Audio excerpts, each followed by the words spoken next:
So everyone, welcome back to this new video. And in this video, I'm going to be covering everything you need to know for Edexcel's A-Level Politics and the core political ideas section. And in this video, we're going to be going over socialism. So here's then a very quick brief look at the specification. And as mentioned, we're going to be covering all the points mentioned here. So feel free to pause the video if you'd like to make note of the specification itself. But without further ado, let's get into it. So first then, let's look at socialism's core ideas and principles, starting off with collectivism.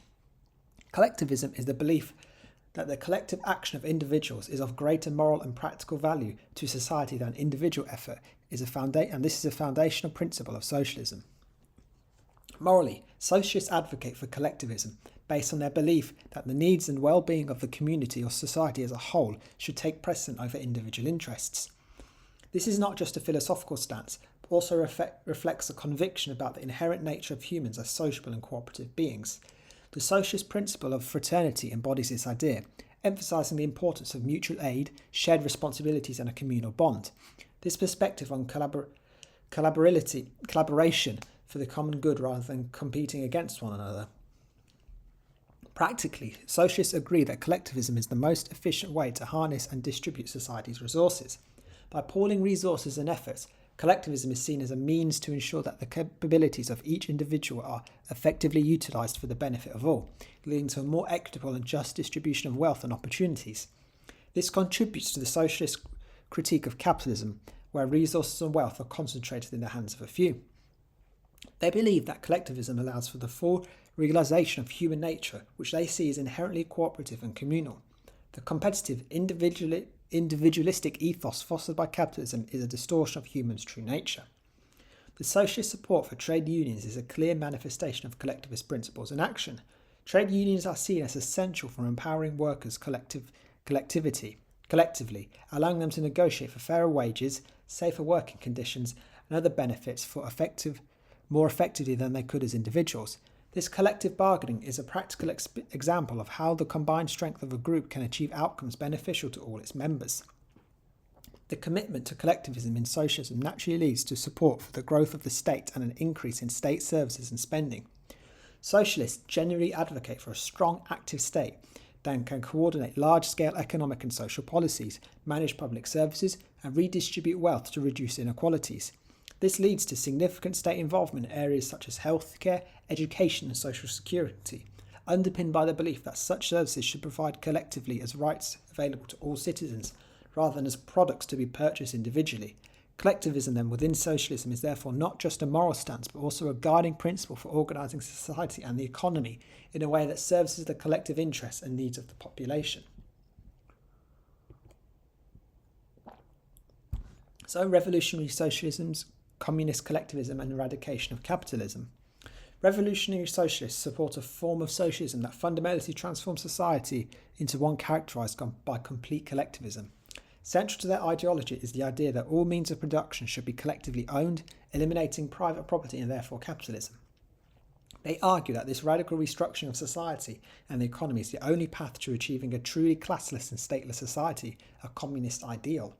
In this envisioned society, the conventional notions of class division and the state as a governing apparatus are dissolved, making way for a community where each individual contributes according to their abilities and receives according to their needs.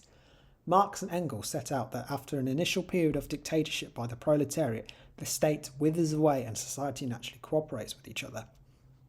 This mode of collectivism extends beyond mere economic reform. It's seen as an essential mechanism to abolish class struggle, which is considered an inherent outcome of capitalist systems. Revolutionary socialists assert that by removing the economic foundation of class division, society can eradicate the resulting social and political inequalities. Collective action by the proletariat is also seen as the only way that society can be transformed on the way it needs to be. Luxemburg emphasised the power of mass action and workers' solidarity as essential tools for overthrowing the capitalist systems and building a socialist society. Her advocacy for general strikes and political mobilisation reflected her conviction that only through united collective efforts could the working class effectively challenge and dismantle the structures of exploitation and oppression inherent in capitalism. The communist regimes in Russia and China in the 20th century serve as historic examples of attempts to implement collectivism by revolutionary socialists. Both regimes structured their societies, which involved the nationalisation of industries, collectivization of agriculture, and elimination of private property, aiming to create classless state-run economies. However, the realities of implementing these ideals often diverge from the original Marxist vision, marked by authoritarian governance and significant social and economic challenges. So, Social Democrats' collectivism within capitalism? Social Democrats' implementation of collectivism is less radical than revolutionary socialism's.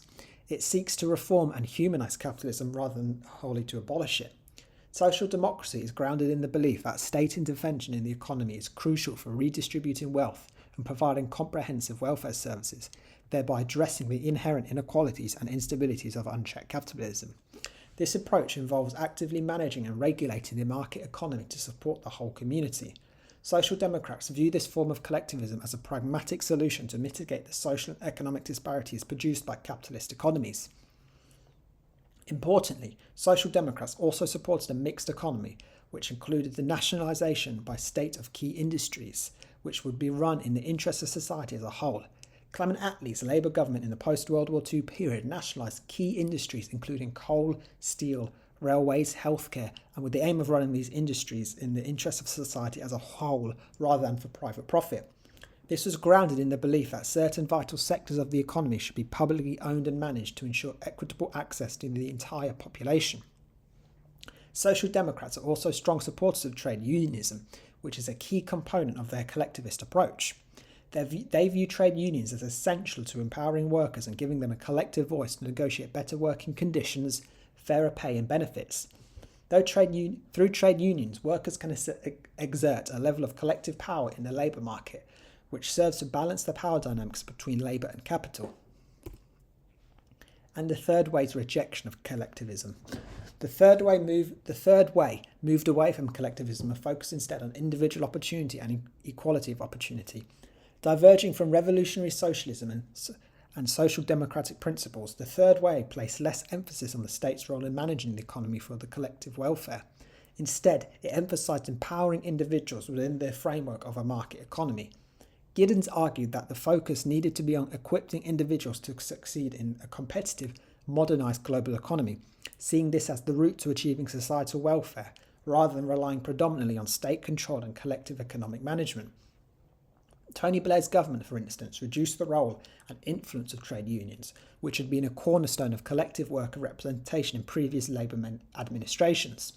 This move signalled a departure from the collectivist principle of empowering workers through unified, organised labour markets, reflecting a broader shift towards individual responsibility and market-driven solutions.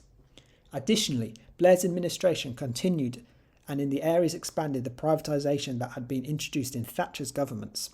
This approach highlighted a belief in the efficiency and innovation of the private sector and a move away from the state-run enterprises that had been characterised of earlier social democratic governments. The third way thus represented a combination of market liberalism with a modernised commitment to social justice, where the primary focus was on creating opportunities for individuals to succeed in a competitive economy rather than the collective management of the economy for societal welfare. Next then, let's look at the idea of common humanity. Common humanity is a key principle of socialism, which emphasises that humans are social creatures with positive tendencies towards cooperation, sociability and rationality, whilst individuals and their human nature cannot be understood without reference to the society that surrounds and shapes them. In his work, Thesis on Feuerbach, Marx wrote, "The human essence is not abstraction inherent in each single individual. In its reality is the ensemble of the social relations." This demonstrates a socialist view that human nature can only be understood with reference to society. This perspective on human nature is pivotal in shaping the socialist belief on the possibility and necessity of societal change. It justifies state intervention in order to shape society in a way that will allow the inherently cooperative social and rational attributes of human nature to flourish. It is a very positive but non-individualist view of human nature. Common humanity includes a fundamentally optimistic view of human nature. This contrasts sharply with the liberal view that emphasizes self-interest and competition. Socialism posits that people are inherently cooperative, social and rational. This perspective sees humans not merely as beings driven by material self-improvement, but also as being motivated by the betterment of society as a whole. Such a viewpoint underpins the socialist emphasis on fraternity, the belief in the strength of communal bonds and collective action. Rosa Luxemburg emphasised the strength of this fraternity in working-class communities in the early 20th century. This approach does not deny individuality, but sees the fullest expression of individual potential as deeply connected to the health and well-being of the community. Common humanity also emphasised that human nature is not static. Instead, it is malleable and is shaped by the societal and economic system in which they live. In this view, the competitive and often aggressive behaviours encouraged by capitalism are not seen as expressions of true human nature, but as responses to an environment that prioritises competition over cooperation. Socialists argue that by altering the economic and social structures, it's possible to realise a more positive aspect of human nature. This transformative potential is central to the socialist doctrine. It suggests that by reconstructing society and the economy to emphasise collective welfare and reduce competition, humans can realise a more authentic, cooperative and altruistic nature. This belief in the malleability of human nature under different societal conditions is a fundamental rationale for the socialist advocacy of systemic change, aspiring to create a society that nurtures and reflects what they perceive to be the real positive nature of humanity. Next then, revolutionary socialists' view on common humanity. Revolutionary socialists' view of human nature is deeply influenced by common humanity. They see humans as inherently cooperative and communal, but argue that capitalism distorts this. Marx argued that capitalism distorts and suppresses the natural positive tendencies of human nature. Under capitalism, human nature is twisted into competitive and selfish behaviours, driven by the relentless pursuit of individual profit and survival in a market-driven economy. This also leads to a false consciousness, where the proletariat or working class is misguided to accept the capitalist system as just and natural, despite it being against their collective interests. Luxemburg also emphasised how capitalism divided workers and communities, turning them against each other in a constant battle for economic survival. In this revolutionary socialist framework, capitalism is therefore viewed as a central problem in realising true human nature. It creates artificial divisions and a competitive ethos that undermines the intrinsic cooperative spirit of humanity. Consequently, they advocate for the complete eradication of the capitalist system. They argue that true common humanity, a society where cooperation, communal living, and mutual support are predominant, can only fully emerge and flourish under communism, a system whereby the means of production are collectively owned and democratic control of society is established, allowing for the natural cooperative instincts of humanity to flourish. So now then, Social Democrats and common humanity. Social Democrats share the belief in common humanity and the intrinsic positive nature of humans. However, their approach to realising this potential within society differs. While acknowledging the challenges and inequalities inherent in capitalism, Social Democrats do not advocate for its complete abolition. Instead, they focus on reforming and humanising the capitalist system. They argue that the negative aspects of capitalism, such as income inequality, exploitation, and social division can be mitigated through Keynesianism, a mixed economy, extensive social welfare programs, and redistribution of wealth. These measures are seen as essential for allowing the positive aspects of human nature, cooperation, altruism, and a sense of community to flourish even within a capitalist framework. By tempering the excesses of capitalism, Social Democrats seek to create a more just and equitable society where the benefits of economic growth are shared more widely and the fundamental needs of the individuals are met, thereby nurturing the collective well-being and potential of humanity. So then, the third way in common humanity. The third way maintains a positive view of human nature, recognising both the capacity for sociability and communal responsibility. This is also combined with an emphasis in individualism and allowing individuals to reach their potential in a market economy. Giddens drew on liberal thought in his emphasis that humans were rational and could enact free will. Unlike revolutionary socialists or traditional social democrats, the third way do not view capitalism as a fundamental problem. Instead, they advocate for a balance, believing that a market economy can coexist with social welfare and that community and cooperation can thrive in this environment. Importantly, the third way doesn't see radical overhaul of the economy and society as necessary to shape human nature. Instead, it advocates for smaller measures to promote human potential, such as education and having a robust safety net. This approach is underpinned by the belief that providing people with the tools for personal development and security enables them to realise their potential within the existing socio-economic framework. Next then, let's look at equality. Equality is perhaps the most important driving principle of socialism. Socialists argue that economic inequality is fundamentally unfair and undermines collectivism and cooperation. As a result, the state should act to pursue equality. This perspective rejects liberal thought, which justifies economic disparities as a natural consequence of individual differences in ability, effort, or choices. Socialists assert that such inequalities are not only unjust, but also largely a product of the structural inequalities embedded within capitalist systems. They emphasise that a person's socio-economic status is often determined more by luck and their class than by their inherent abilities or effort. This critique leads to a strong advocacy for redistributive policies aimed at levelling the economic playing field. Socialists share a strong belief that society can be greatly improved through state action to address inequality. For socialists, economic equality is not just a matter of fairness, it is also seen as essential for fostering a sense of collectivism and nurturing a cooperative human nature. They argue that significant disparities in wealth and power inevitably lead to social and class conflict, which impedes the development of a society based on mutual aid and cooperation. In socialist thought, reducing these inequalities is imperative to creating a harmonious society where individuals work together for the common good rather than competing against one another for resources and status. This vision of a more equitable society aligns with the socialist ideal of common ownership of the means of production, where wealth generated by the community is shared more equally among its members, fostering a sense of solidarity and communal well-being.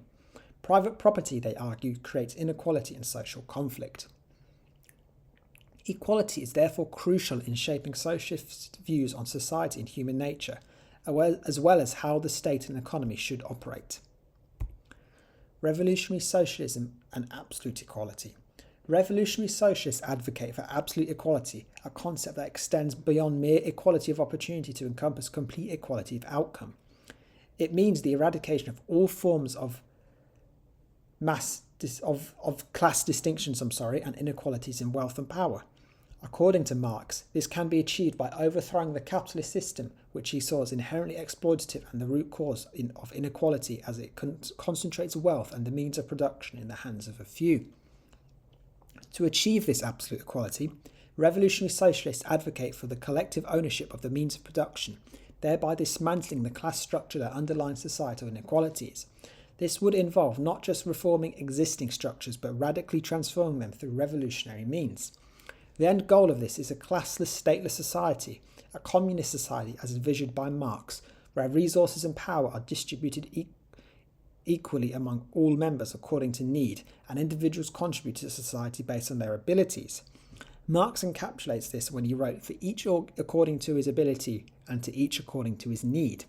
In such a society, the distinctions that drive social inequality, such as class, wealth and power, would cease to exist, realising that revolutionary socialists see an absolute equality. Social democrats, equality of opportunity and some pursuit of equality of outcome.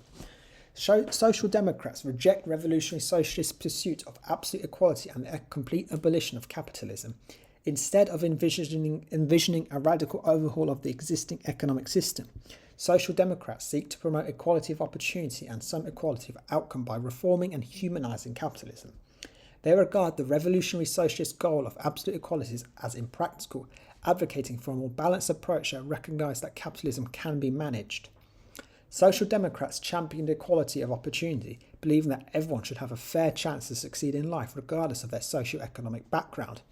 They support policies that aim to level the playing field and provide equal opportunities to everyone. This can be seen in Anthony Crosland's introduction of comprehensive education, which aimed to level the playing field by providing a similar quality of education to all students, regardless of their socio-economic background, intellect, or ability. Social democrats also pursued equality of opportunity by ensuring that all citizens have access to a basic level of welfare. They support the establishing of a strong safety net to meet the essential needs of every individual, thereby mitigating the harsher aspects of capitalism. Furthermore, social democrats do pursue a certain degree of equality of outcome, though not to the extent of revolutionary socialists. This is pursued through progressive taxation and other redistributive policies. where the wealthier segments of society are taxed proportionally more to fund public services and welfare programs. Under Harold Wilson's Labour government in the 1970s, the top rate of income tax earned was 83%. This approach reflected a belief in the role of the state in reducing economic disparities, ensuring a decent standard of living for all, and fostering a more equitable society. Next then, let's look at the third way's rejection of equality of outcome and support for equality of opportunity. The third way's interpretation of equality marked a departure from revolutionary socialism and social democratic approaches. Instead of supporting equality of outcome, the third way firmly opposed it and instead supported equality of opportunity alone.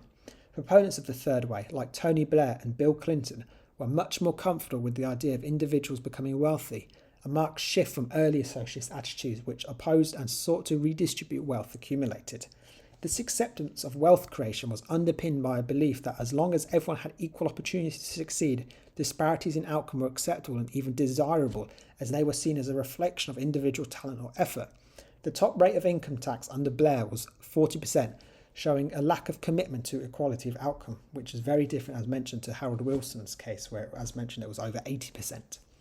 The third way maintained that social democratic commitment to equality of opportunity, heavily focused on education as a key vehicle for achieving this. Improving access to quality education for all, regardless of background, was seen as essential in ensuring that everyone had the chance to develop their skills and talents and success on their own merits. This approach was paired with a belief in a strong but reformed welfare state, not as a means of redistributing wealth to achieve greater economic quality, but to provide a safety net and support mobility in the economy. Crucially, the third way did not view capitalism as a fundamentally flawed system that required a radical overhaul. Instead, it saw the market economy as an effective means for generating wealth and promoting efficiency. The third way thus saw market liberalism as consistent with social justice, framing economic growth and equality as mutually reinforcing rather than opposing goals. Next then, let's look at the socialist idea of social class. Social class is central to socialist understanding of society. It underpins their analysis of social dynamics and historical change. They believe class exploitation is inherent to capitalism and should be abolished. For socialists, class is primarily defined by one's relationship to the means of production. Essentially, whether one owns the means of production, the capitalist class or bourgeoisie, or those who work for them, the working class or proletariat. Socialists argue that class conflict stemming from the inherent opposition of interests between these two groups is the driving force of societal change. This conflict, they contend, is rooted in the exploitation of the working class by the capitalist class, leading to inequality, alienation and social strife. Socialists focus on representing and empowering the working class, whom they see as the key agents of revolutionary change. Their ultimate goal is to create a classless society achieved through the collective ownership of the means of production, thereby abolishing the capitalist conditions that give rise to class distinctions. In this vision, the exploitation that characterises class relations under capitalism and replaced by a system of cooperation and shared prosperity, where individuals contribute to society accepting to their ability and receive according to their needs. The eradication of class divisions is not just seen as an economic imperative but as a moral one, central to the creation of a just and equitable society. Through this transformative process, socialists aspire to not only uplift the proletariat and enable them to overthrow the bourgeoisie, but to ultimately reach a stage where class as a social concept no longer exists, bringing about a profound and lasting change in the structure and nature of society itself. Revolutionary socialism, capitalist society as an exploitation of the proletariat by the bourgeoisie. Revolutionary socialists view class within capitalist society as a binary system of class domination based on the division of capital and labour. The proletariat is exploited and oppressed by the bourgeoisie, who owns the means of production. This exploitation is central to the capitalist system, where the bourgeoisie occurs wealth and power by exploiting surplus value from the labour of the proletariat. For Marx, this leads to the inevitable conflict between the two classes. Revolutionary socialists aim to aid the working class in achieving class consciousness and awareness of their collective identity and shared interest in the opposition to the bourgeoisie. An important concept to note here is false consciousness, where the working class is believed to be systemically misled by capitalist ideology, obscuring their understanding of the true nature of their exploitation. As a result, revolutionary socialists are key to helping the working class becoming aware of their class and that they're exploited, and which is crucial in rallying the working class towards revolution and the overthrow of the bourgeoisie. Revolutionary socialists like Rosa Luxemburg emphasised the role of the trade unions in this process and other forms of working class organisation in overcoming false consciousness and fostering a true class consciousness and awareness that the proletariat are being exploited by the bourgeoisie. Luxemburg believed that through trade union struggles and political activism, the working class would become increasingly aware of their collective power and the inherent injustices of the capitalist system. This was crucial in rallying the working class towards revolution and the overthrow of the bourgeoisie. Revolutionary socialists argued that class conflict was inherent to capitalism and was embedded in the state, which directly serves the interests of the bourgeoisie. As a result, the existing state needed to be overthrown and capitalism completely removed in order to move towards a classless society envisioned by Marx and communist ideals. According to Marx and Engels, the history of society is a history of class struggle, where the oppressor and oppressed in constant opposition have fought a continuous battle that each time ended either in a revolutionary working of society, or the ruin of the oppressed class. Marx and Engels argue that these class struggles are inevitable and driven by material conditions. This is the idea of dialectic change. It suggests that an emerging class will eventually develop and challenge the dominance of the existing class, which will lead to fundamental changes in society. Marx and Engels argue that history inevitably develops from a feudal society to a capitalist society, to the overthrow of capitalism by the working class, and then communism is finally established. So this comes along in 4 points here, so it's good really to remember this. Feudalism is characterised by the opposition of landowners to serfs and slaves, which then leads to the capitalist society in which the bourgeoisie dominates and exploits the proletariat. This inevitably then leads to an uprising by the working class, and this inevitably leads to the state control of all industries in the dictatorship of the proletariat following this overthrowing. The state then inevitably withers away and a communist society is established. So then, social democracy is with a less binary view of class divisions. Social democrats view social class as a significant factor in understanding and addressing societal issues, but their perspective is more nuanced than that of revolutionary socialists. They recognise the existence of class as central to the structure of society, and they continue to champion the cause of the working classes. However, social democrats perceive class not in strictly binary terms, but as a more complex system, including the rise of new social classes like the managerial and professional classes. This understanding reflects the changes in modern capitalist societies by the 1960s, driven in particular by the decline of traditional industrial industries, where class structures became more complex and less rigid. Rather than seeking to completely abolish class distinctions, social democrats focus on creating a more equitable society within the capitalist framework. They aim to ensure that one's class background does not dictate their opportunities and outcomes in life. A key aspect of this approach is the promotion of equality and of opportunity, notably through comprehensive education. By providing equal education opportunities for all, regardless of their social background, social democrats seek to level the playing field and enhance social mobility. Social democrats also advocate for a certain degree of redistribution. This involves progressive taxation and welfare policies that redistribute wealth from the more affluent to the less well-off, thereby pursuing some level of equality of outcome.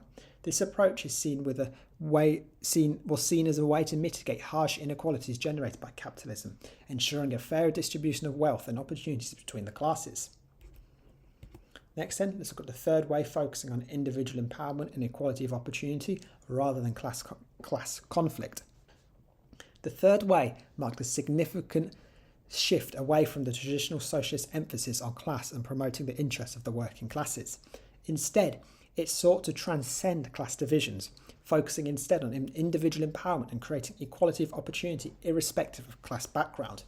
This approach was grounded in the belief that an increasingly globalised and modernised society with the old ideas of class struggle were less relevant than the focus needed to be on empowering individuals to succeed in an ever-changing economy. Giddens suggested that the focus should shift from the binary struggle between the bourgeoisie and the proletariat to fostering a sense of community and shared future among all members of society. He argued that in the modern globalised world, the class distinctions of the industrial age have become less relevant, and the new social inequalities and divisions are not strictly based on class. Instead, he emphasized issues such as gender, ethnicity, and age, which also played significant roles in social stratification. Social policies under the Third Way were reoriented towards enhancing individual skills and employability and moving away from traditional welfare models to ones that encourage self-reliance and personal responsibility. For example, Tony Blair's government introduced the Working Families Tax Credit in 1999, which was designed to make work more financially rewarding than welfare and to provide additional support to low-income working families, thereby incentivising employment and self-reliance. Anthony Giddens argued that new societal challenges required a reimagining of social democracy, one that balanced individual autonomy with a supportive role for the state. Giddens advocated for a radical centre approach, blending market liberalism with social justice, emphasising that equipping individuals to navigate a changing world was crucial for socio-economic progress. Next, then, let's look at the socialist idea of workers' control. Workers' control is central to socialist thought, including both worker control over the management of the workplace and worker control over broader economic decision-making in the state.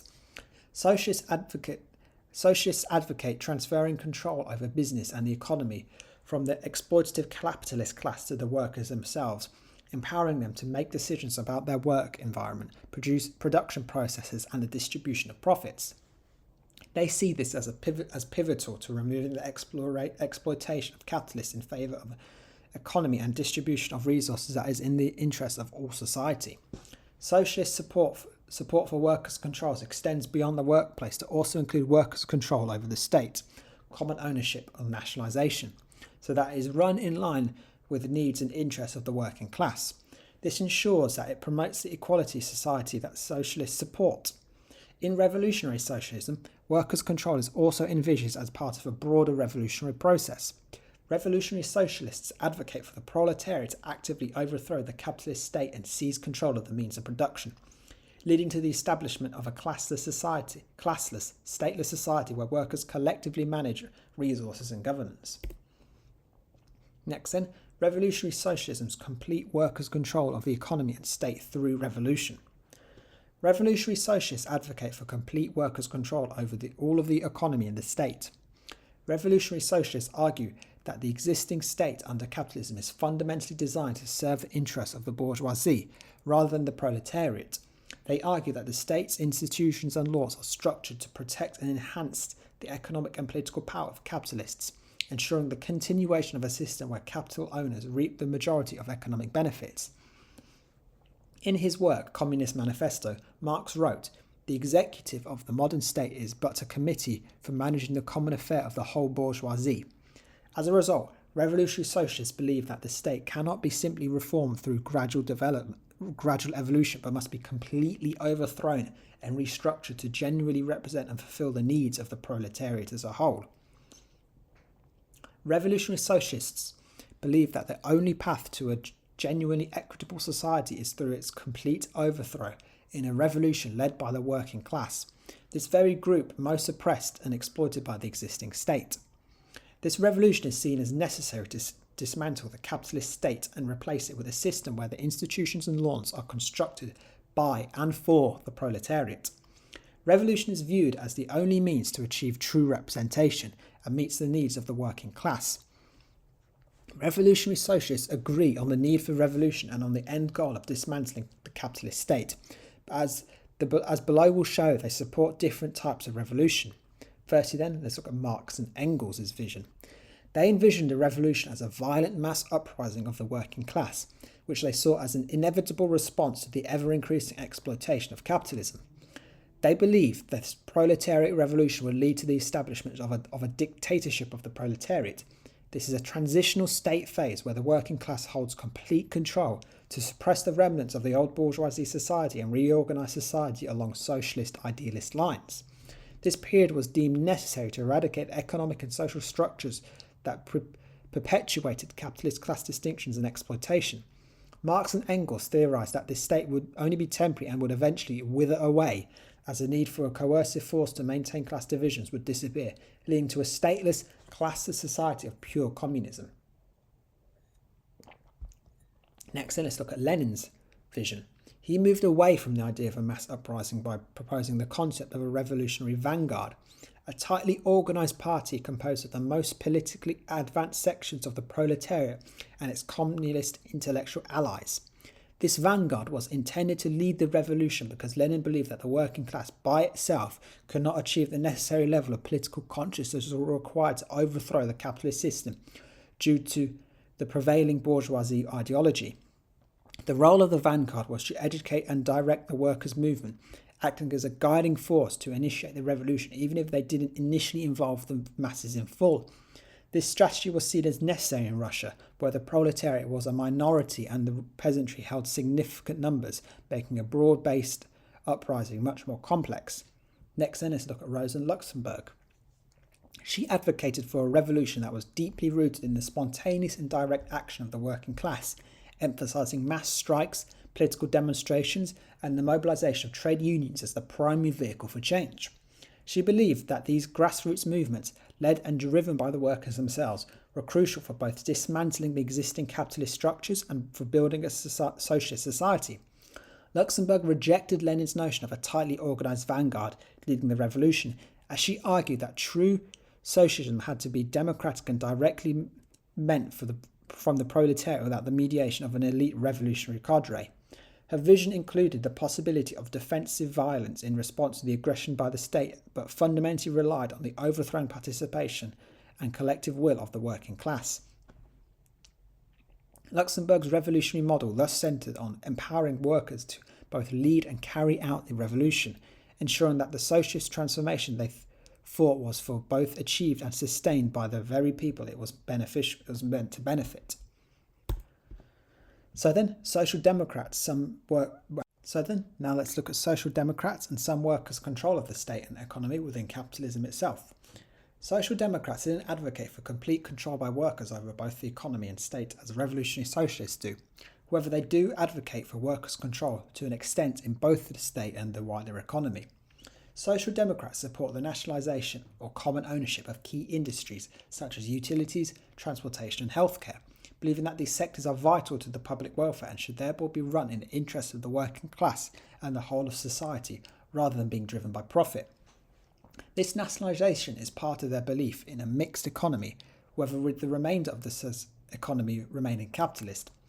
In Britain, in the 1960s, for example, the state controlled key sectors of the economy, including the coal, railways, water and other utilities, with these industries being run in the interest of the society as a whole.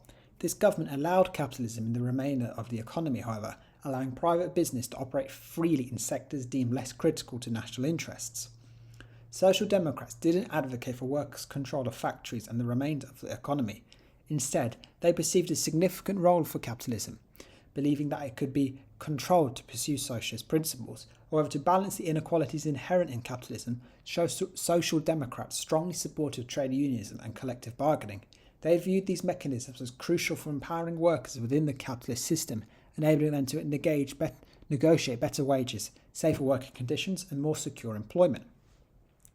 Social democrats were evolutionary socialists, believing in democracy and a gradual transition to social democracy rather than revolution.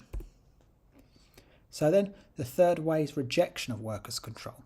The third way fundamentally rejected the concept of workers' control in both the state and the economy, marking a departure from the traditional socialist policies.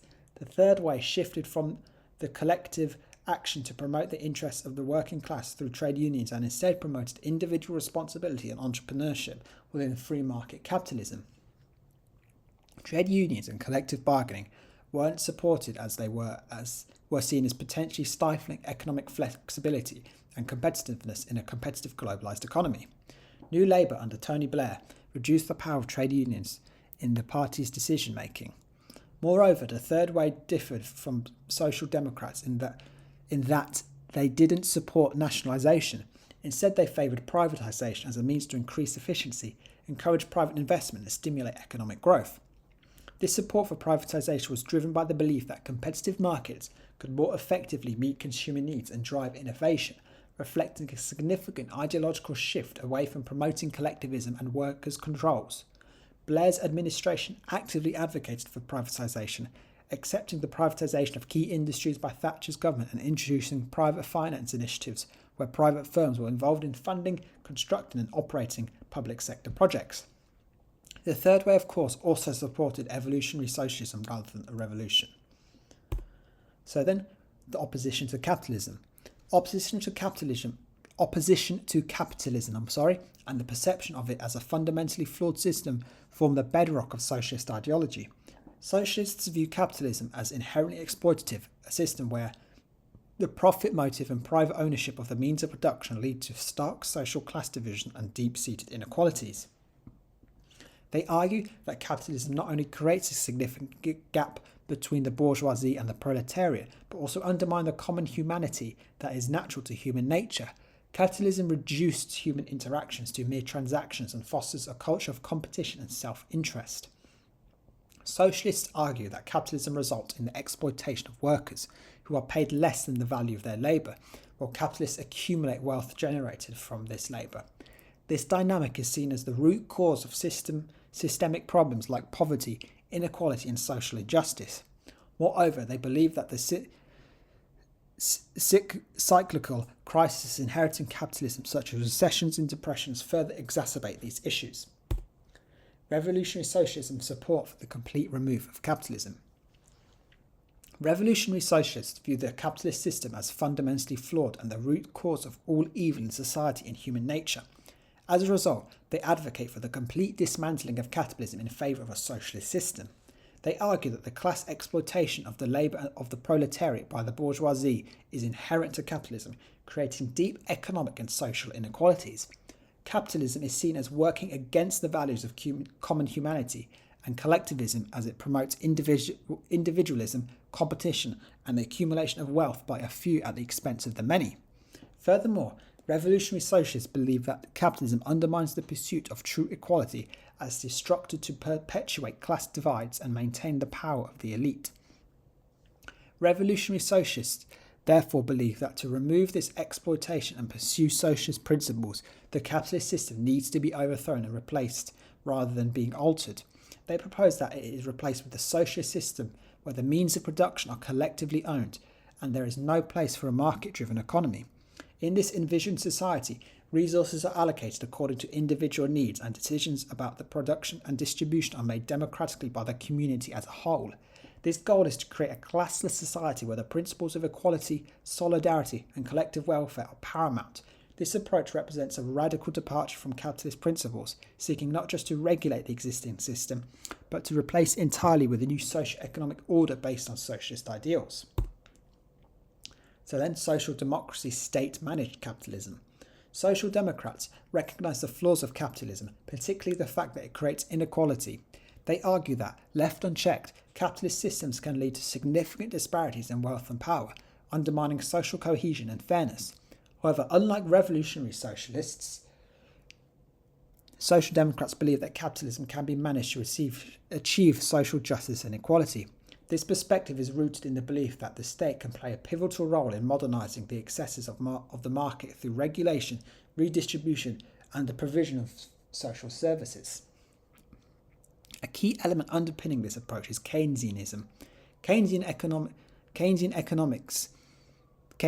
economic theory advocates for government intervention in the economy, especially in times of downturns or recessions, to stimulate demand and maintain full employment. Keynesianism is crucial to why social democrats believe capitalism can be managed, as it provides a framework for using fiscal and monetary policy to mitigate economic cycles and promote stable growth. By lowering interest rates and increasing public spending during economic downturns, social democrats believe that they can ensure that they do not lead to mass unemployment. Social democrats also support a mixed economy where key industries are nationalised and there is significant spending on welfare, but the remainder of the economy is capitalist in nature. This approach aims to combine the efficiency of innovation of the market with state intervention to prevent its worst effects and to ensure that key parts of the economy are run to the interests of the society as a whole. So then, the third way is acceptance of free market capitalism and the rejection of state intervention. The Third Way's economic views moved even further away from revolutionary socialism than social democrats did. They didn't only accept capitalism, they accepted free market capitalism and opposed nationalisation, advocated for limited interference in the market. They believed that in the globalised modern economy of the late 20th and early 21st century, trusting the free market was the best way to drive economic growth. They didn't advocate for Keynesianism, as they believed it interfered with the effectiveness of the market, and supported privatisation rather than nationalisation, as they believed that industries would be run more effectively when privatised. They also didn't support higher taxation rates for high earners in order to redistribute and pursue economic equality. In order to redistribute and pursue equality of outcome. Instead, they were comfortable with certain members of society getting rich and only support equality of opportunity. The Third Way also didn't completely abandon all socialist principles and aims, however, even if the means were much less radical. They believed in the state playing an active role in promoting equality of opportunity and equipping individuals to succeed in a market economy. The state provided this support primarily in the form of education, training and a basic safety net that included the funding of public services. This approach reflected their belief in the compatibility of the market efficiency with equality of social justice, but achieved this through a more indirect role of the state than what social democracy proposed. So then the state, society, economy and human nature, and how the three strands of socialism we looked at agree and disagree. So first then the state and how they all agree. The state should intervene in the economy to promote equality and tackle the failures of capitalism. However, some key disagreements: the extent of workers' control of the state, the extent to which the state should intervene in the economy and whether collectivism should be pursued, and whether the capitalist state should be overthrown in a revolution or expanded through evolutionary socialism. Next, in society, some key agreements between the strands is that society should be restructured to pursue equality and that capitalism creates class division in society.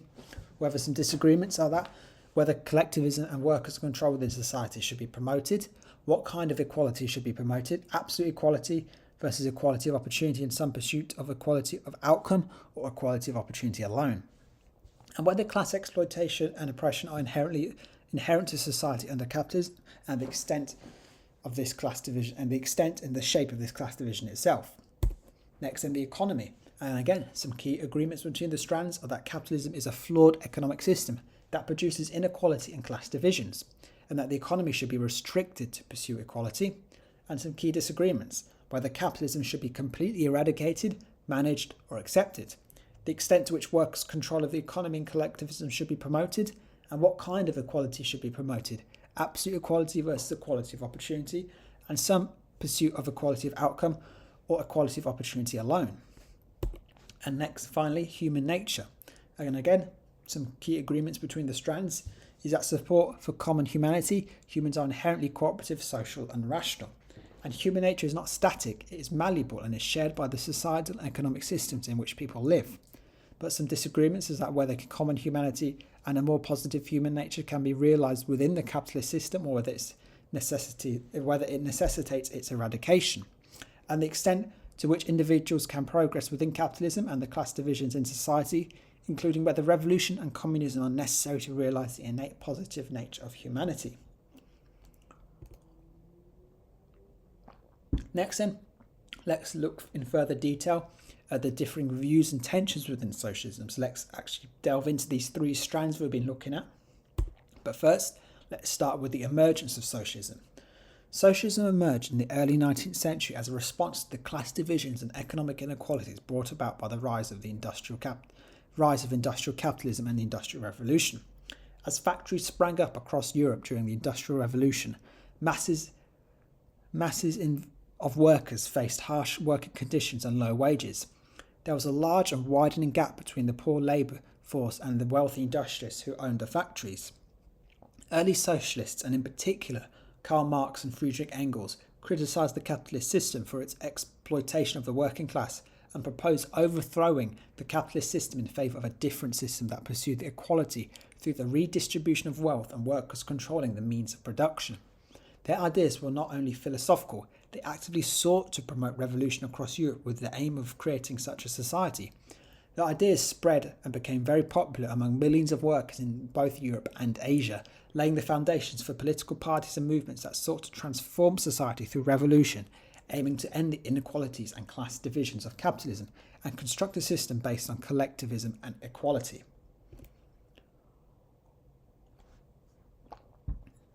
Next, then, let's look at revolutionary socialism. This is quite a big topic here, so please bear with me. Karl Marx and Friedrich Engels were pivotal in setting out the foundations of socialist thought. Their collaboration produced some of the most influential texts in political theory and political history, really, to be honest, including the Communist Manifesto and Das Kapital.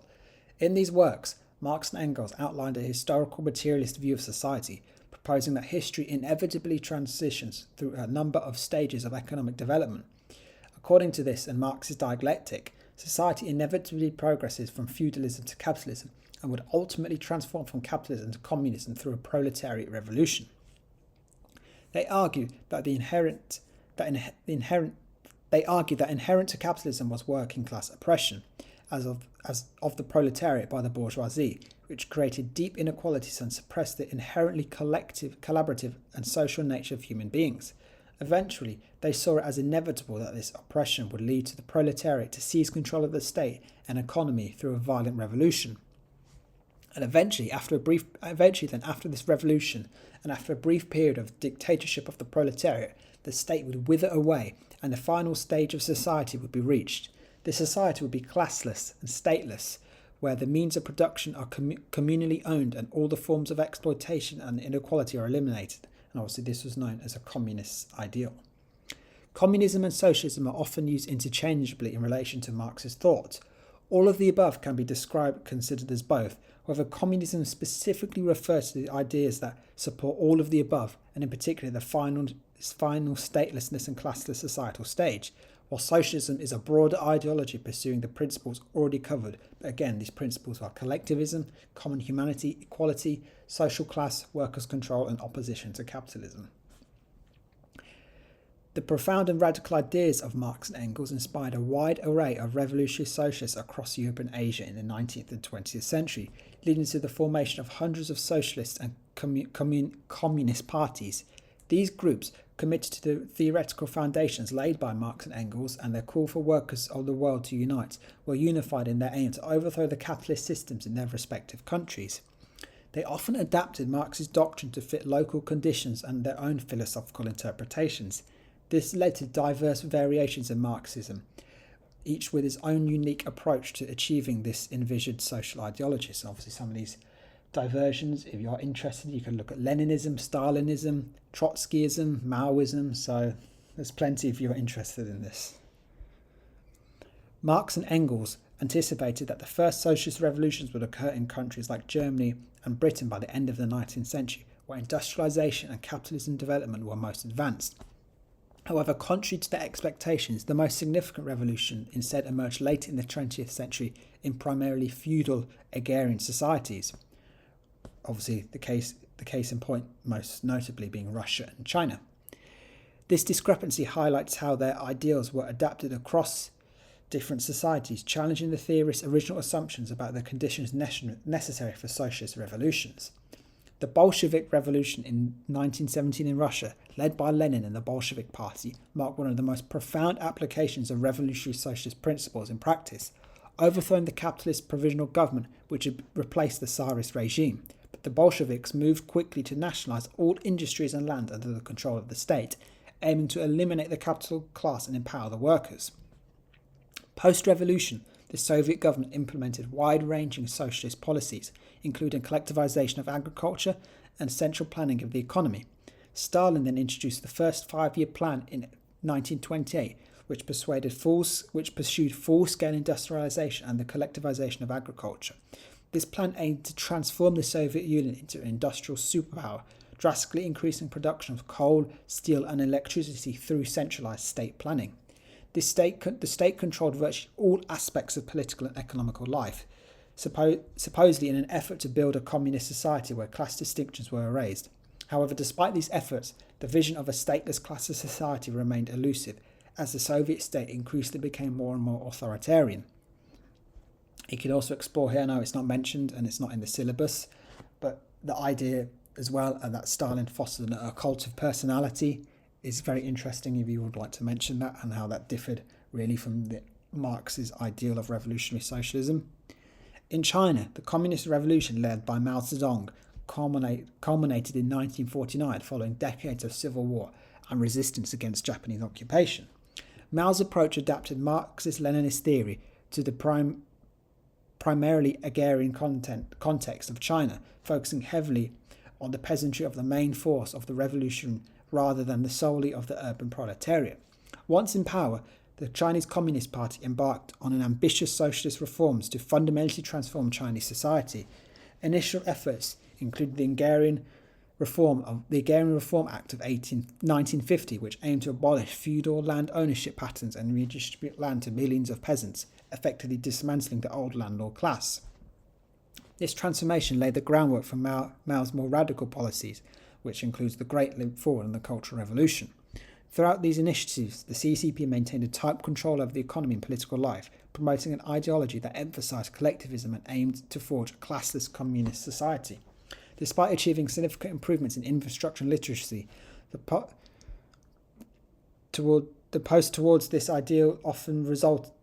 movement towards this ideal often resulted in severe consequences. Obviously, you can mention here the huge famine, what took place in China after the Great Leap Forward, and including periods of economic inefficiency, social dislocation, and the vast human suffering, which was caused obviously by basically the mismanagement of the Chinese economy. But then on the flip side of this, you can also note that China now is an effective communist society. I know it's a lot different, but if you like to make that case in your essays, you can do so. Then let's look at evolutionary socialism, democratic socialism, and revisionism. In the early 20th century, some socialists started to revise key elements of revolutionary socialist thought, in particular the part that argued of a revolution and said that this was unnecessary. This group is often called evolutionary socialists, democratic socialists, or revisionists. They still upheld the key socialist principles, but differed significantly in their methods for achieving these goals. They believed that socialism could be realised gradually through democratic processes and reforms rather than through revolution, the overthrowing of an existing state. As a result, they advocated for legal changes and the use of existing political institutions to transition society towards socialism, arguing that this approach would be less disruptive and more stable than revolutionary alternatives. This perspective sought to achieve absolute equality, workers' controls, and the elimination of social class through incremental legislative and social reforms, thus maintaining a commitment to the foundational goals of socialism while rejecting the necessity for revolution. In Britain, in particular, Beatrice Webb supported the idea that socialism could be achieved through democracy, and especially after World War I, when the expansion of the franchise in Britain meant that the working class formed the majority of the electorate. She believed in the inevitability of gradualness, a concept suggesting that socialism was now inevitable in democracy, as the working class would continue to vote for socialist parties and policies until capitalism had been completely abolished and full state control of the economy established. The aim of workers' control could therefore be achieved peacefully and democratically without the need for a violent revolution. Many revolutionary socialists strongly rejected evolutionary socialism or revisionism, criticising these approaches for compromising the fundamental goals of socialism and diluting its transformative approach. Next then, let's look at the strand of social democracy. Social democracy emerged in the mid-20th century as a distinctive trait of socialist thought, adapting to the changing political and economic landscape of post-war Europe. While it retained core socialist principles such as equality, common humanity, and workers' control, social democracy sought to realise these goals within the framework of a capitalist system. This marked a significant shift from the revolutionary socialist ideologies that called for the complete overthrow of capitalism and the establishment of a communist society. Instead, social democrats advocated for reforming capitalism to make it more equal and believed that this was possible. They supported policies including progressive taxation and extensive welfare state provisions to protect workers' rights and reduce economic disparities. This pragmatic adaptation allowed social democracy to gain significant electoral success in numerous democratic nations, promoting equality without dismantling the capitalist system entirely. Partly driven by the decline of traditional industries, social democrats believed that class under capitalism could no longer be understood in strictly binary terms. Instead, it was a more complex system where new social classes like the managerial and professional classes were present. Capitalism was therefore seen as less oppressive. Also important was the emergence of Keynesianism in the 1920s. Keynesian economic theory advocates for government intervention in the economy, especially in times of downturns or recessions. To stimulate demand and maintain full employment, Keynesianism is crucial to why social democrats believe capitalism can be managed rather than needing to be abolished, as it provides a framework for using fiscal and monetary policy to mitigate the booms and busts of capitalism and promote stable growth. In Britain, Anthony Crossan became a key figure in articulating this new vision for socialism. In his influential work, The Future of Socialism, Crossan argued that the goals of socialism could be achieved in a capitalist society through a mixed economy of Keynesianism, the redistribution of resources, and the provision of extensive public services. Britain in the 1960s serves as a key example of social democracy in action, particularly under the Labour governments of Harold Wilson. During this period, the country embraced a mixed economy. The state controlled key sectors of the economy, including coal, railways, water, steel, and other utilities, with these industries run in the interests of society as a whole. The government allowed capitalism in the remainder of the economy, however, allowing private businesses to operate freely in sectors deemed less critical to national interests. Keynesian economics was also implemented, with the government actively intervening in the economy to stimulate growth, manage unemployment, and maintain general economic stability. The government's commitment to the same level of equality of outcome could be seen in the fact that the top rate of income tax, as already mentioned, being 83%. This helped to build an extensive welfare state which saw significant investment in public health, housing and social security, aiming to ensure a safety net for all of society and reduce poverty. These policies illustrate how social democracy in 1960s Britain sought to combine socialist ideals with capitalist economics, striving for a society that was both dynamic and fair, and where the harsh effects of capitalism were softened by state intervention. Some socialists reject this shift towards social democracy, viewing it as a compromise that fundamentally betrayed the core principles of socialism. They argue that by accommodating elements of capitalism, social democracy failed to address the inherent class exploitations and inequality within the capitalist system, such as the unequal distribution of wealth and the power dynamics that favoured the elite. They believe that the move towards social democracy merely softened the edges of capitalism rather than changing the intrinsic exploitation, thereby perpetuating systemic inequalities rather than eliminating them. These socialists contended that true socialism required a more radical restructuring of society, including the complete abolition of capitalism and a full commitment to common ownership of the means of production. Next, let's look at the third and final strand, which is the third way. The third way emerged in the late 20th century. It supported finding a middle way between laissez-faire capitalism and social democracy, where privatisation and the free market were accepted, but the state was used to mitigate its worst effects and promote equality of opportunity for all. This was driven by the changing global economy. Advocates of the third way argued that globalisation and modernisation meant that free market capitalism was the best system for promoting economic growth. The state could no longer seek to control the market. Instead, it should seek to promote left-wing policies within it and prevent its worst effects. They therefore moved away from the key socialist principles, key socialist beliefs significantly. They no longer supported workers' control, collectivism, and a focus on social class exploitation, redistribution and equality of outcome, nor an opposition to capitalism. Their commitment to equality focused on promoting equality of opportunity through education in particular, to enable individuals to succeed in a modernised, globalised world. Taxation too was designed to support economic competitiveness rather than the redistribution of income. Anthony Giddens argued that new societal challenges required a reimagining of social democracy, one that balanced individual autonomy with a supportive role for the state.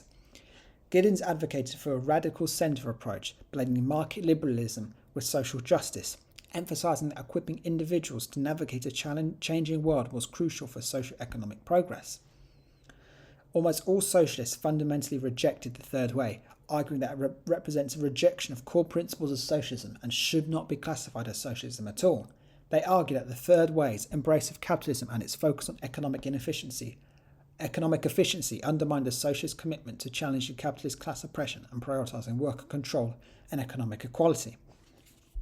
Furthermore, these socialists believe that the third way's focus on equality of opportunity rather than equality of outcome failed to address inherent inequalities produced by capitalism, effectively perpetuating economic and social disparities rather than eliminating them. This critique is grounded in the view that socialism entails not just reforming capitalism to make it more humane, but fundamentally transforming the economic system to eliminate exploitation and ensure collectivism and workers' control. Tony Blair's government exemplified the third way's economic stance by embracing free market capitalism and moving away from traditional socialist and social democratic policies.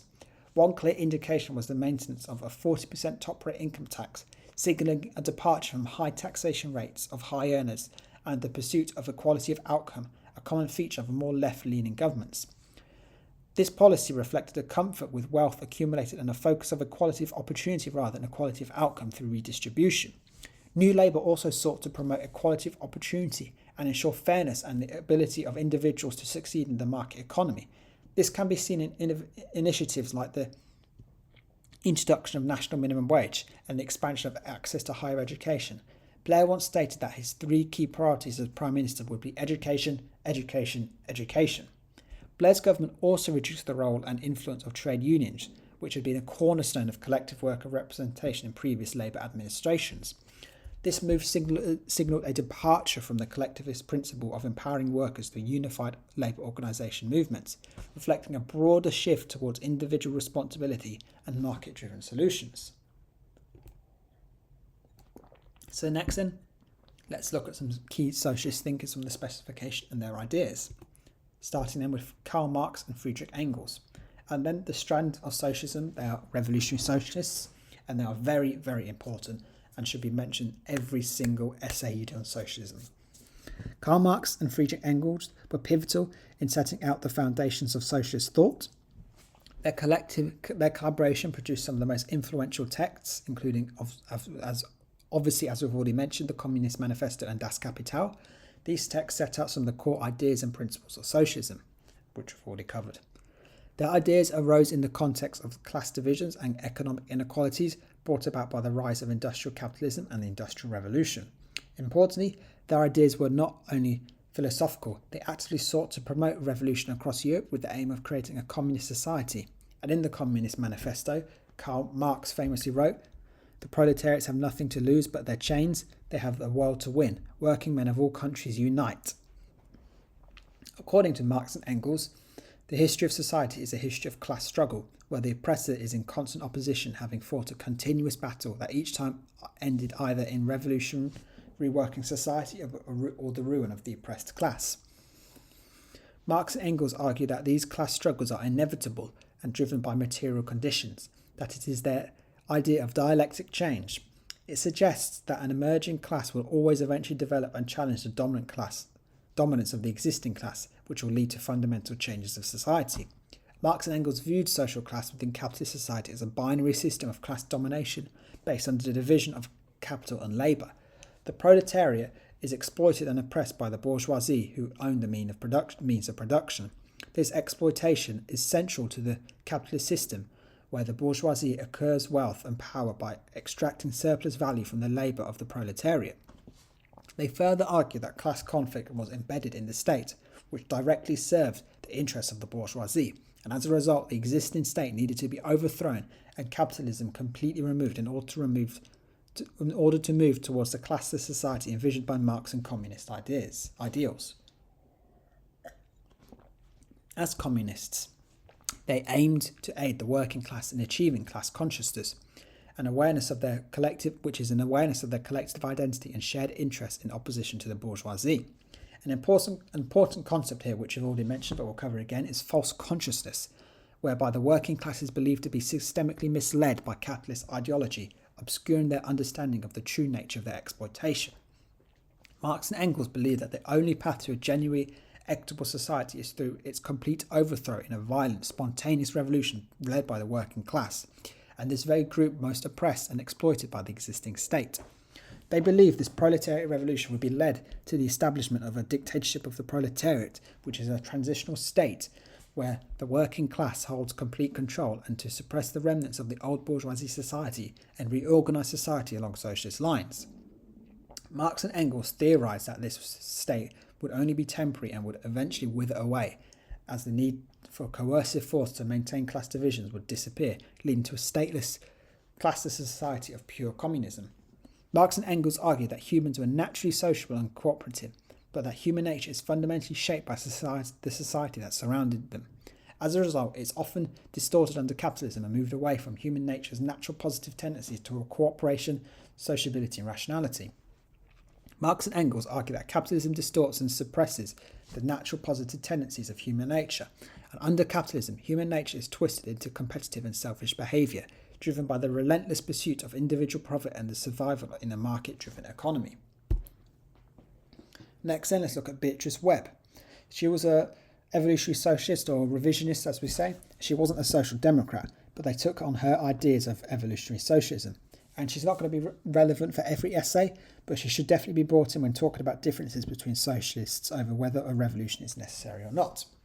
Beatrice Webb was a key figure in the promotion of socialism and the founding of the Labour Party in Britain. Along with her husband, Sidney Webb, she co-founded the Fabian Society, which played a crucial role in the advancement of socialist ideas through gradualist and reformist approaches. They played an important role in the writing of the Labour Constitution, and in particular Clause 4, which committed the Labour Party to nationalisation and common ownership, which obviously has now been removed. She was an elitist who believed that highly educated social technocrats such as herself had a key role to play in bringing about and implementing socialism, moving away from revolutionary socialist ideals of spontaneous working class revolution. Webb disagreed with revolutionary socialists about the necessity of a working class revolution. She instead supported the idea of socialism could be achieved through democratic and parliamentary means, especially after World War I, when the franchise in Britain was broadened, and she believed that revolutions were chaotic, inefficient and counterproductive. She believed that in the inevitability and gradualness, a concept suggesting that socialism was now inevitable in democracy, as the working class would continue voting for Socialist Party and socialist policies until capitalism was completely abolished. Webb admired the Soviet Union for its model of a complete state control over the economy that was managed by experienced, enlightened technocrats, seeing it as a demonstration of how the means of production could be centrally managed to serve the interests of the proletariat rather than the bourgeoisie. She argued that the state control and rational planning, when executed by effective managers or technocrats, was the most efficient way to pursue absolute equality and collectivism. She therefore argued that socialism should be achieved by expanding state control and the gradual takeover of the existing state by socialists.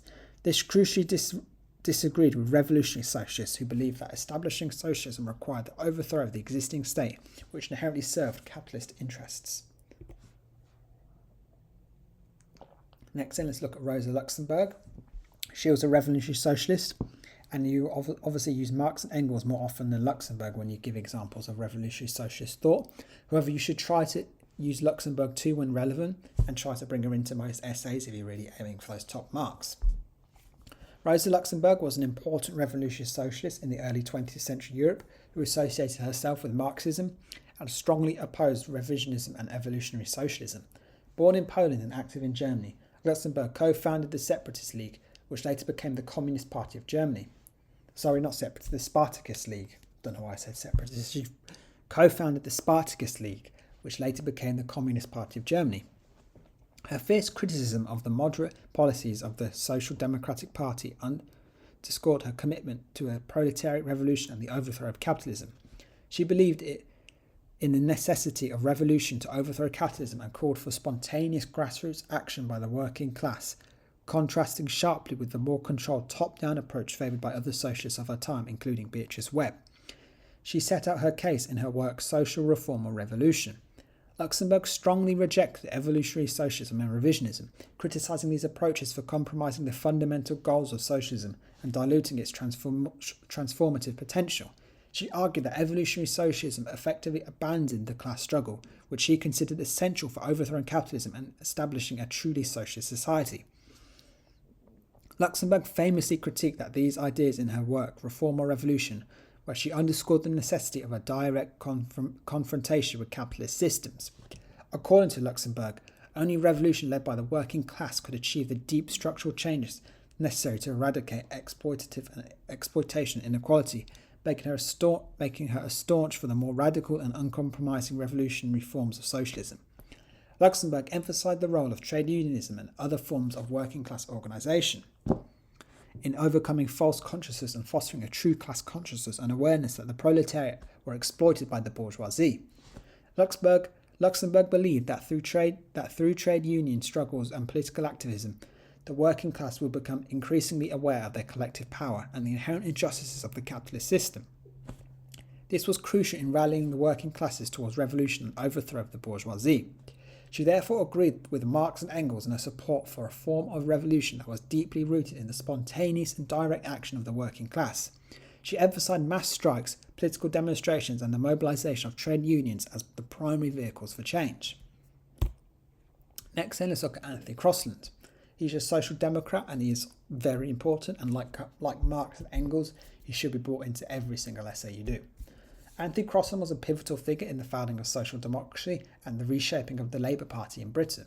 As a prominent member of the Labour Party, he significantly influenced the ideology direction of the party with his seminal work, The Future of Socialism.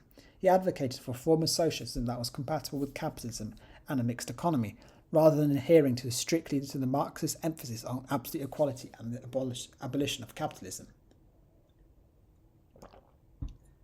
Crosland argued that socialism should focus on spreading equality of opportunity rather than equality of outcome, and that capitalism should be managed to prevent its destructive effectiveness. His idea marked a shift from the more dogmatic approaches of earlier socialist theorists and influenced a generation of Labour politicians to adopt a more pragmatic approach to achieve socialist goals, within a capitalist framework. He famously stated Marx had little or nothing to offer the contemporary socialist. Crosland agreed that capitalism creates inequalities and was a flawed system. However, he importantly believed that it could be managed in order to pursue equality, arguably the key goal of socialism. Crosland's rationale was rooted in the belief that democratic reform and state intervention could prevent the inequalities of capitalism, and that Keynesianism in particular could prevent mass unemployment, whilst high taxation on the rich could be used to pursue some redistribution and therefore equality of outcome. Partly driven by decline of traditional industrial industries, Crosland believed that class under capitalism could no longer be understood in strictly binary terms. Instead, it was a more complex system where new social classes like the managerial and professional classes were present, and capitalism was therefore seen as less oppressive. And given this shift, Crosland argued that socialism should no longer focus on absolute equality and redistributing from one class to the other, whilst dismantling the capitalist class. Instead, he argued that the focus should be on providing equality of opportunity for everyone in society, whilst high taxation on the rich would be used to fund extensive public services and an extensive welfare state, thereby pursuing equality of outcome to an extent. Crosland's introduction of comprehensive education as Secretary of State for Education aimed to level the playing field by providing a similar quality of education for all students, regardless of their socio-economic background, intellect or ability. Crosland, however, didn't support unbridled capitalism. Instead, he believed that the state should play an important role in managing it, preventing its harsher effects. Important to this was his support for a mixed economy, where key industries were nationalised and there was significant spending on welfare, but the remainder of the economy was capitalist. This approach aimed to combine the efficiency and innovation of the market with state intervention to prevent its worst effects and ensure that the key parts of the economy were run in the interest of society as a whole.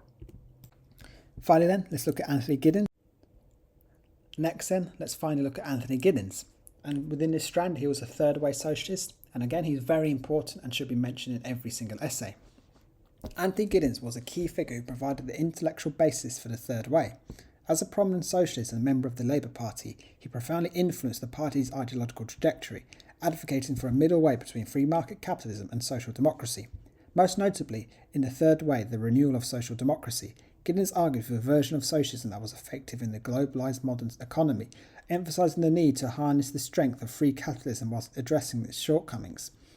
Giddens proposed that the left should embrace globalisation, technological innovation and flexible labour markets, while the state's role being to provide a safety net and promote individual empowerment and equality of opportunity rather than extensive economic control. His ideas reshaped Labour's policies under Tony Blair, moving away from traditional socialist calls for common ownership and redistribution and towards policies that combine market mechanisms with social justice objectives. Giddens crucially did not view capitalism as a fundamentally flawed system that required radical overhaul. Instead, he saw market capitalism as an effective means for generating wealth and promoting inefficiency. Giddens argued that in the context of a globalised, technologically advanced economy, traditional models of top-down state control and market intervention were no longer effective. He critiqued Keynesianism for its potential to stifle market dynamics and favoured privatisation over nationalisation, believing in the efficiency and responsiveness of the private sector. This support for privatisation was driven by the belief that competitive markets could more effectively meet consumer needs and drive innovation, reflecting a significant ideological shift away from promoting collectivism and workers' control. Giddens emphasised that privatised enterprises are more responsive to market conditions and consumer needs than their state-run industries. As a result, he supported involving the private sector in key functions through privatisation rather than arguing that key state industries should be run exclusively by the state as Social Democrats did. Moving away from social democracy, Giddens argued that the state shouldn't focus on collective welfare or redistribution. Instead, it should seek to empower individuals with a competitive, modernised global economy. He saw this as the route to achieving societal welfare rather than relying predominantly on state control and collective economic management. He argued that empowering individuals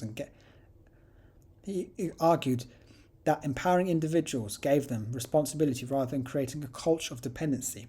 Instead of investing in a large welfare state, the state should use tax generated from economic growth to invest in society's infrastructure and create opportunity so that there were good opportunities. This was through investing in education and training in particular. This, combined with commitments to equality of opportunity, led to strong focus on education as a key vehicle to empower individuals in the economy and society. Improving access to quality education for all, regardless of background, was seen as essential to ensuring that everyone had the chance to develop their skills and talents and succeed on their own merits. This approach was paired with a belief in a strong but reformed welfare state, not as a means of redistributing wealth to achieve greater economic quality, but to provide a safety net and support mobility in the economy. Giddens suggested that society shouldn't be interpreted as a binary struggle between the bourgeoisie and the proletariat. It was far more complicated than this, and his focus should be on fostering a sense of community and shared future among all members of society. He argued that in the modern, globalised world, the class distinctions of the intellectual age have become less relevant than the new social inequalities and divisions are not strictly based on class. Instead, he emphasised issues like gender, ethnicity and age, and also played significant roles in social stratification. By emphasising on community, Giddens aimed to encourage social cohesion and collective identity that transcends traditional class lines. So that is it. So here's a quick look at the specification. Let's quickly go over it to make sure we've covered everything. So then, number one, we have covered obviously collectivism, common humanity, equality, social class and workers' control, and how the three different strands will view this. And then obviously we have covered those three strands of socialism, being revolutionary socialism, social democracy, and the third way, obviously we've talked about evolutionary socialism, Marxism, revisionism, social justice. There's some of the key terminology we've covered and made sure we've used. And then the key thinkers we've covered, obviously Marx and Engels, Webb, Luxemburg, Crosland and Giddens. So, thank you very much for watching. This, as mentioned, was the video on socialism for the Edexcel's core political ideas. I've already released a video on conservatism, and in a few days' time I'll be releasing a video on liberalism. So thank you again for watching. If you are doing politics this year, I've already released a series of videos covering everything you need to know for paper 1, and I'm currently in the middle of releasing videos going over everything you need to know for paper 2. In a week's time roughly I'll be releasing everything you need to know for paper 3, particularly the US government. So again, thank you very much for watching, and I hope to see you again shortly.